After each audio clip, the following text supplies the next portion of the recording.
Hey there and welcome to SI Now. It's Wednesday, December 20th. I'm Ryan Aselta, joined by Robin Lundberg, and we're continuing our look back at the past year in sports. Now, many teams put together incredible seasons and championship runs. Here's our countdown of the top teams of the year. And we begin with number 5, and that's Real Madrid, who was really a super team this year. They captured the La Liga title, the Champions League title, and of course they were led by one of our top athletes of the year, and that's Cristiano Ronaldo. Yeah, I mean, he just put together sort of the culminating year in his storied career. And when that happens, Real Madrid's going to be doing pretty well as well. Yeah, they were a powerhouse, and all they did was really win, win, win every opportunity they had. That's why they come in at number 5 this year. At number 4, we have the Patriots. They won another Super Bowl to the dismay of many, the 5th in franchise history, 34-28 in overtime over the Falcons. If you just read the score, you wouldn't know the whole story because of the score early on in that game. Yeah, coming back from 28-3 to win the Super Bowl in overtime.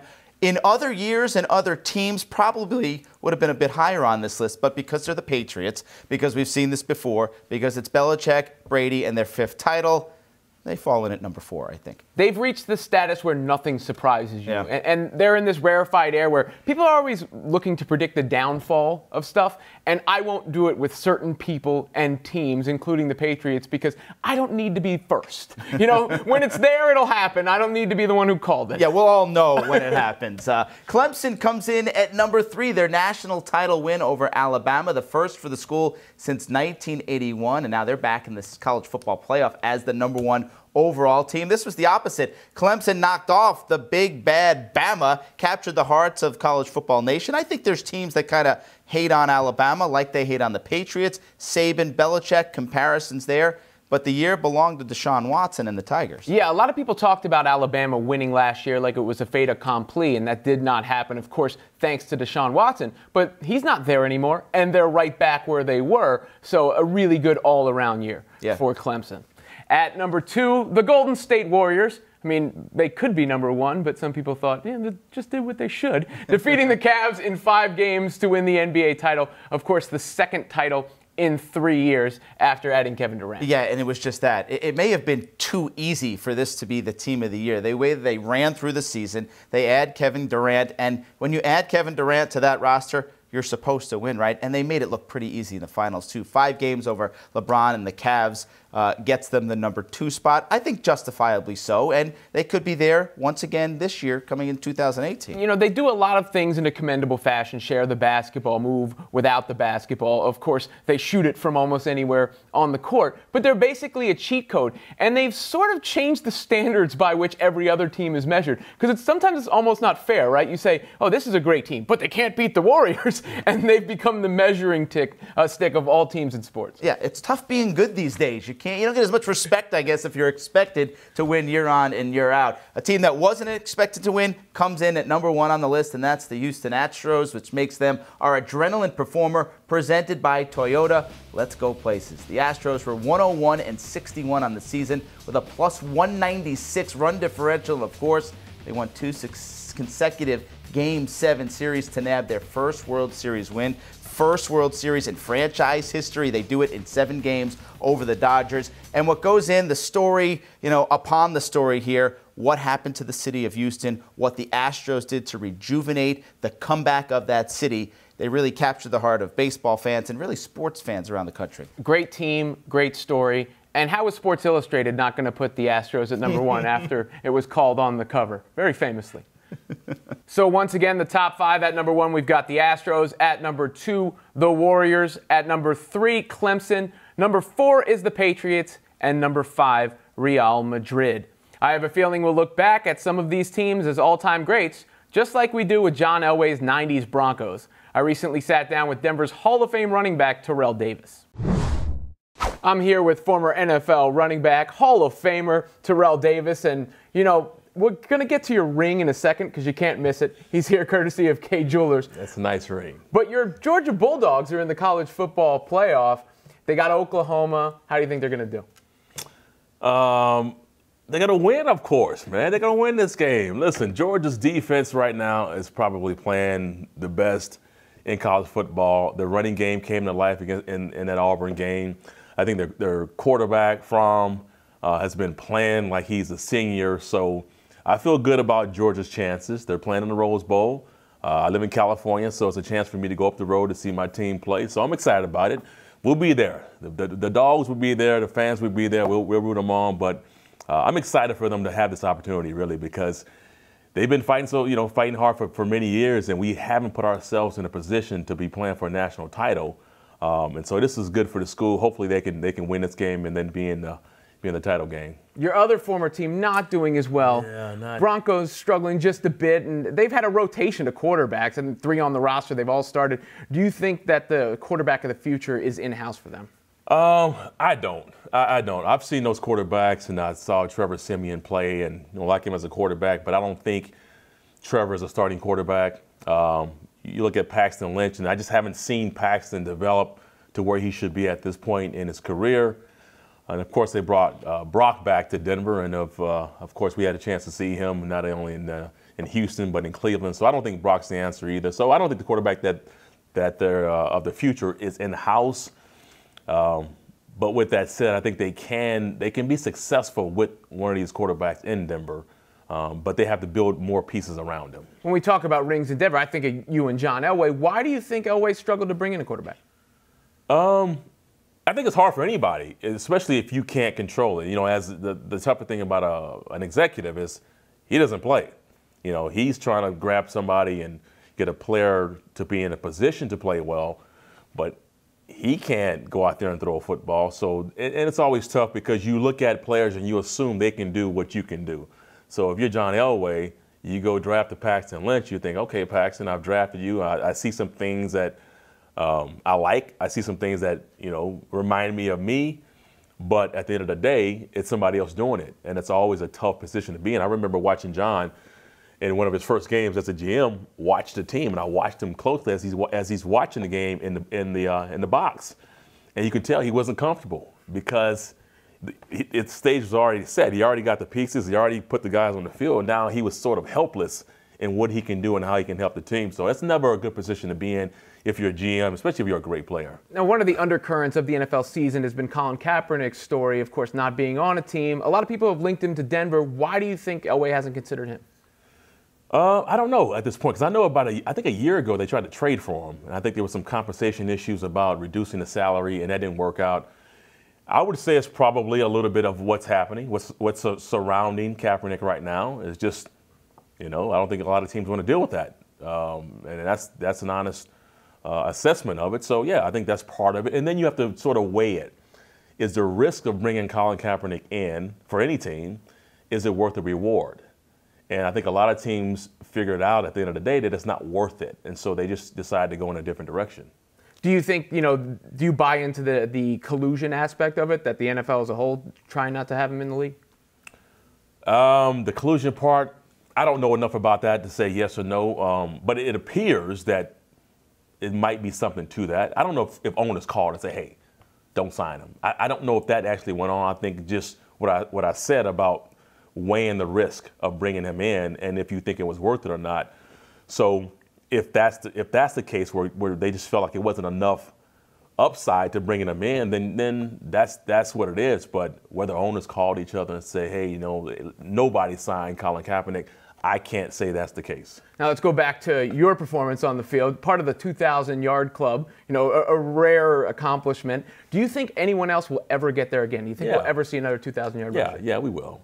We will. It's just, it's in cycles, right? You see there's some seasons where teams run the ball more. We'll get a special player. I mean, I think Zeke is capable. If he's not suspended, he's capable of going, over 2,000 yards. And it just creates sometimes the right environment. And sometimes a guy gets off to a hot start and he just rides that wave the entire season. So, yes, we will see another 2,000-yard runner in this league, especially if they go to an 18-game season. Now, we talk about guys who have rushed for a bunch of yards. Larry Johnson recently was profiled in the Washington Post, and he believes he's dealing with CTE. Did you see that? From him or from me? From him. No, I didn't see it. Well, I saw that he reported that, and it's always a topic of discussion with former players about how you feel and what our future holds. And so, yeah, I'm always concerned about that, and I hate to see anybody who says they have CTE or is experiencing anything like that, because you don't want to see that as a player.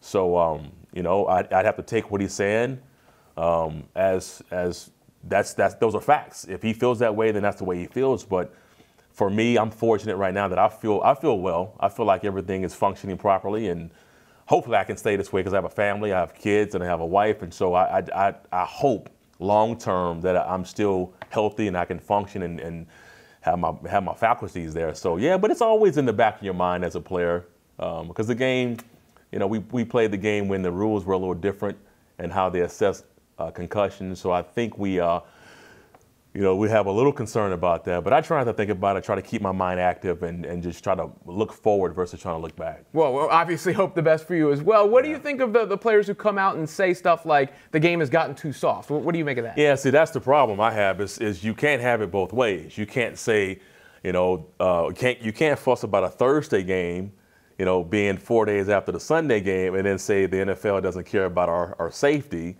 But then you criticize the NFL for being too concerned about hits to the head.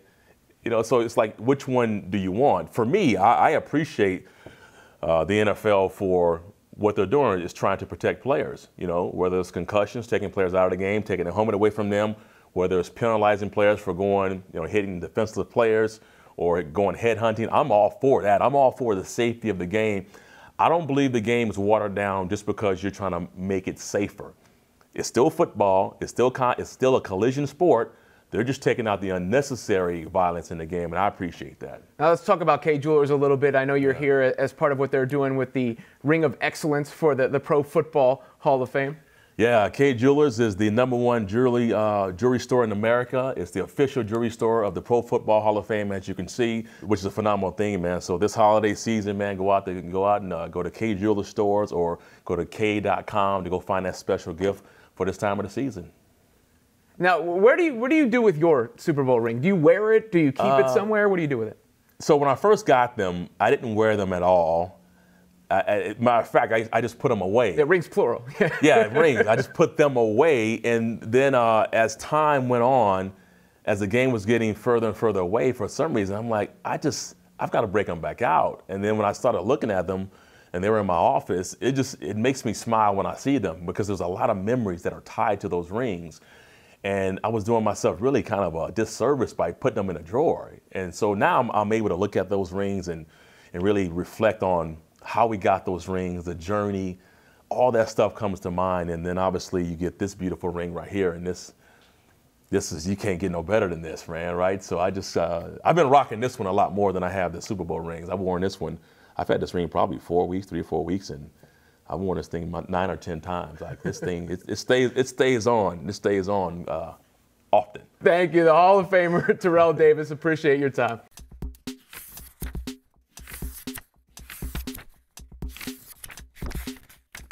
You have 23 reasons why LeBron will never be like Mike. That's right. Yeah, some of them are the big three. Yes. Not entering the dunk contest. Yes. Manny Petties. Manny Petties. For many years, LeBron James would be on the bench, get himself a mani pedicure, not just chewing them, fingernails, getting clipped, fingernail files.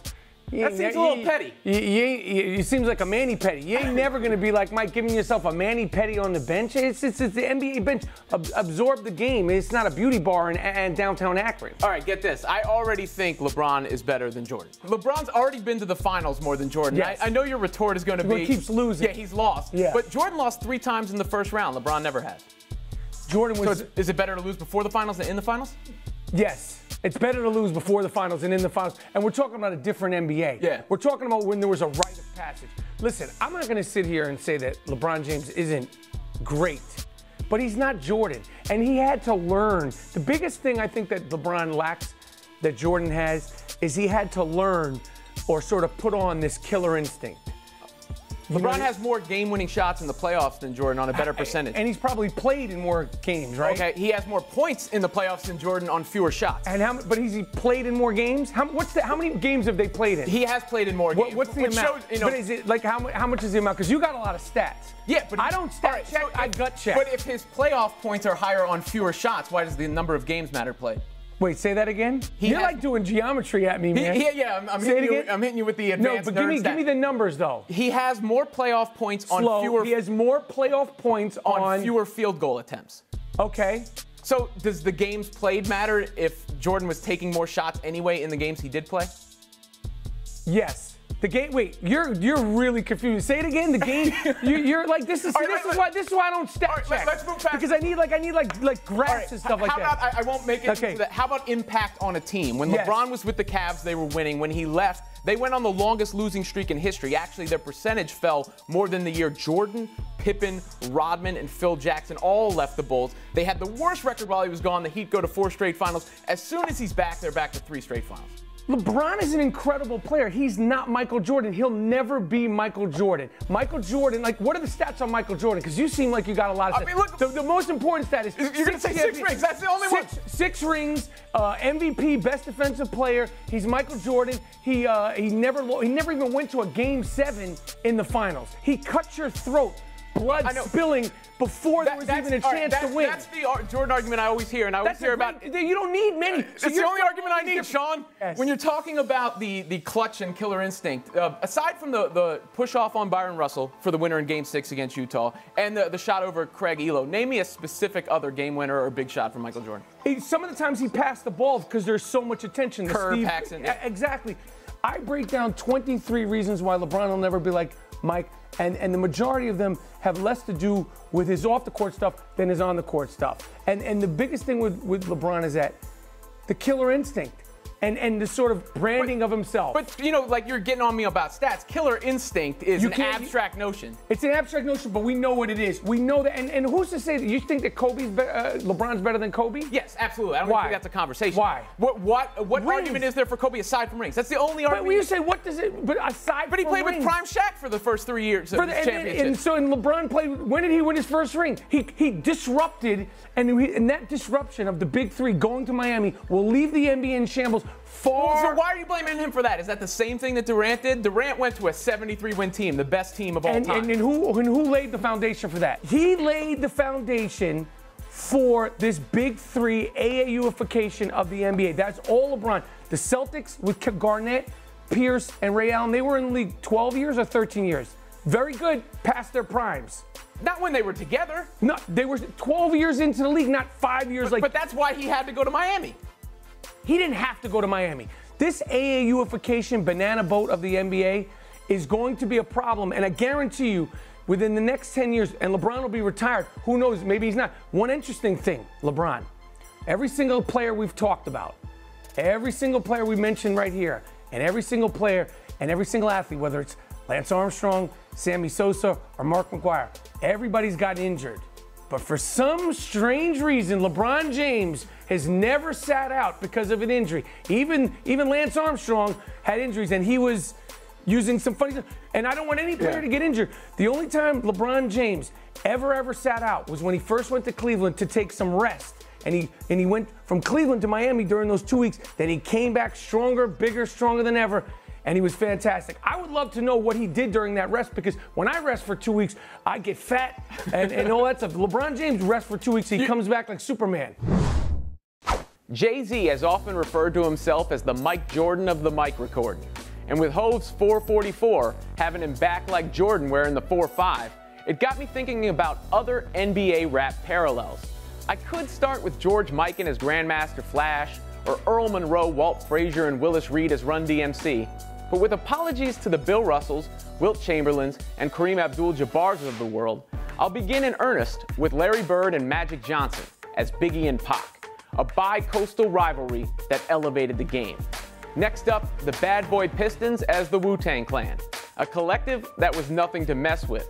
Then, Allen Iverson as Ice Cube. Both had to answer for plenty of controversy. For Tim Duncan, I've got Nas.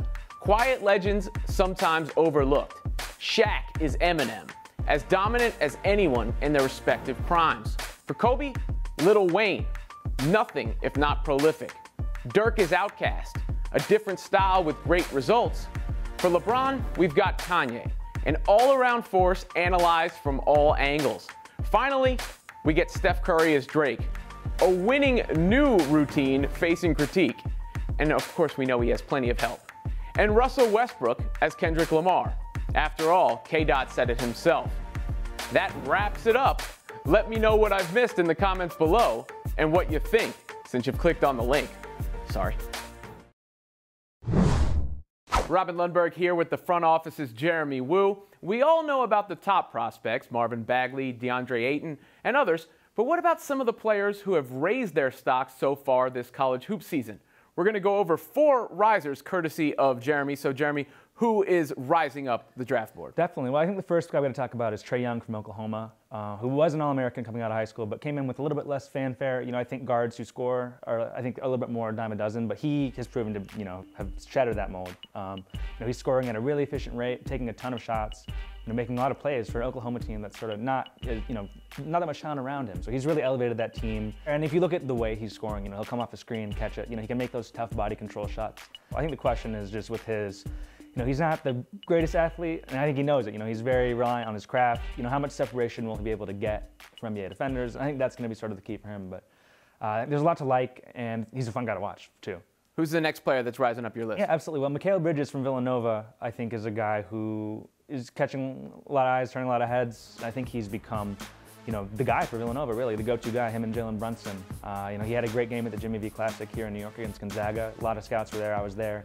I think I buy his jumper. You know, he's been able to do it on a consistent basis in the last few seasons. He's a junior now, and he defends. You know, he's got like a 7-foot wingspan. He's 6'6", so he can defend, you know, 1 through 4 probably at the next level. You know, he did a great job against Gonzaga guarding, you know, Josh Perkins, the point guard, and then switching down onto Killian Tilly, who's their, you know, their best big guy. So I think that versatility cannot be undersold.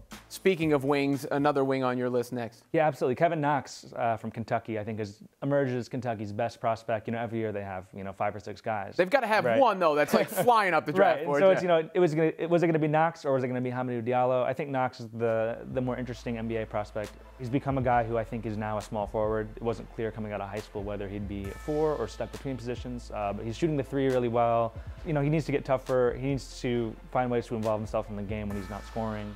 If you look at a guy like Jonathan Isaac last year, who kind of rose based on potential, based on his body, you know, went to Orlando at number 6, I think Knox is the kind of guy who can sort of sneak up into that 6 through 8 range. When we're talking about Kentucky, we're expecting guys to get drafted high, but your final riser comes from a school where that might not necessarily be the case. Right. Kyrie Thomas from Creighton is a guy who has made a really strong impression, you know, taking more of the offensive load for them. He was more of a role player last season. They had you know, they're a good program. And Thomas, I think, is kind of in that, you know, top 30 to 40 fringe right now. Like you know, his defensive performances have been encouraging. You know, he can guard point guards. He stays with guys. He's real tough.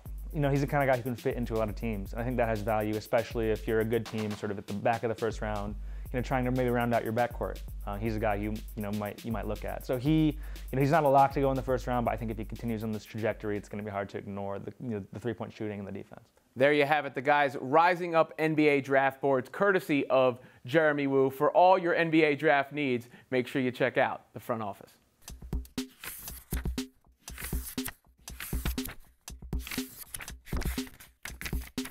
3, 4, 5, 6, 7, 8, 9, 10. Time. Woo. Let's go, Ashley. Come on, move. 30 seconds, 30 seconds. Let's do it. Come on.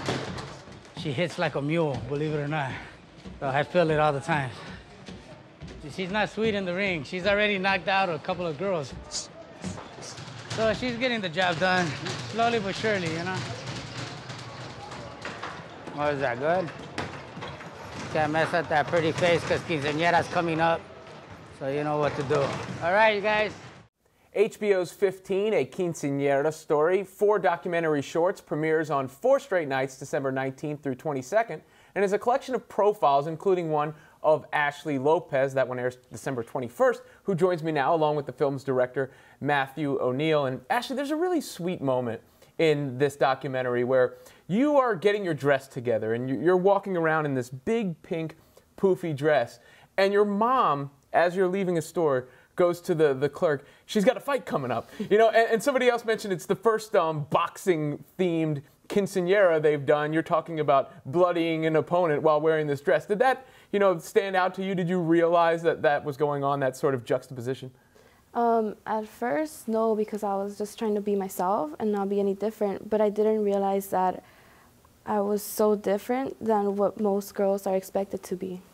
Now, Matthew, when you were making the movie, what about Ashley's story stood out to you? Oh, basically everything about Ashley's story. When we first met Ashley and her family, we were struck by her passion for boxing, her passion for achievement. You know, she's not just a good boxer and a dynamic young woman, but she's an excellent student. You know, she's achieving a lot in her community.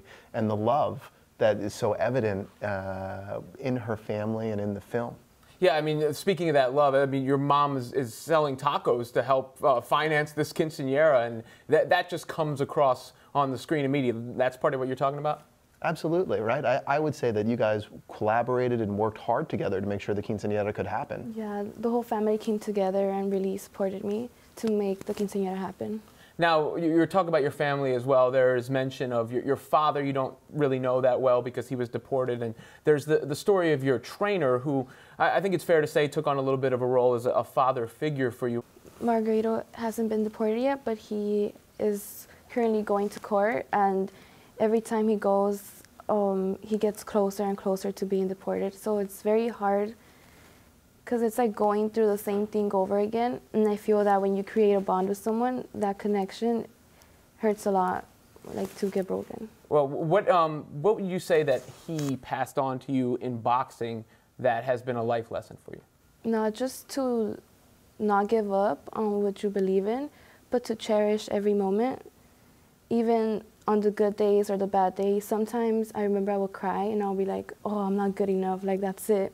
And he would push me and tell me to keep moving forward, because at the end, there will be something good coming out of it. And when you're watching all this unfold, is that part of the uniqueness for you to see, you know, it not be a traditional sort of family, but that she's able to go into this boxing career and still have that love and support behind her? I think that, you know, Ashley's story, like each of the stories in these 4 short films, shows the different ways people live as dynamic young Latinas in America today, because there's no stereotypes in these films. The 4 girls couldn't be more different, right? Now that you've gotten a chance to meet some of the other people who are featured.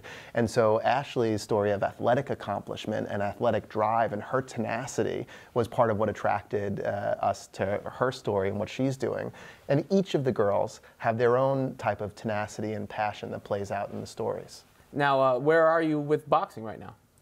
After the quinceañera, I had a short break, and then I decided to go back.